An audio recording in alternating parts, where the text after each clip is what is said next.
Welcome to Chillin' 101. We hope this video helps. In this video, I will explain how to make rock candy with sugar.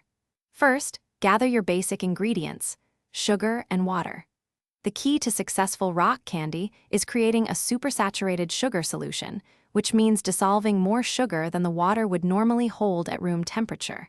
You'll also need a heat-safe container and a stirring utensil to prepare your mixture properly. This simple process forms beautiful crystals. To create your supersaturated solution, combine 2 cups of sugar with 1 cup of water in a saucepan. Gently heat this mixture over medium-low heat, stirring constantly until all the sugar crystals have completely dissolved.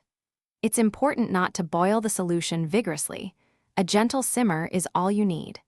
This ensures the sugar fully integrates into the water, setting the stage for crystal formation. Once your sugar solution is clear and all sugar is dissolved, carefully pour the hot liquid into a clean glass jar. Next, suspend a string or a wooden stick into the solution.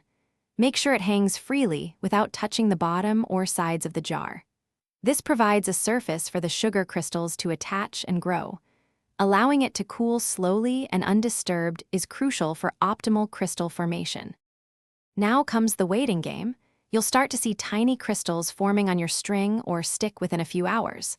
For larger, more impressive rock candy, allow it to grow for 1 to 2 weeks.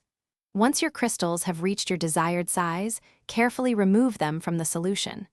Let them dry completely on a piece of parchment paper before enjoying your homemade treat. It's a sweet reward.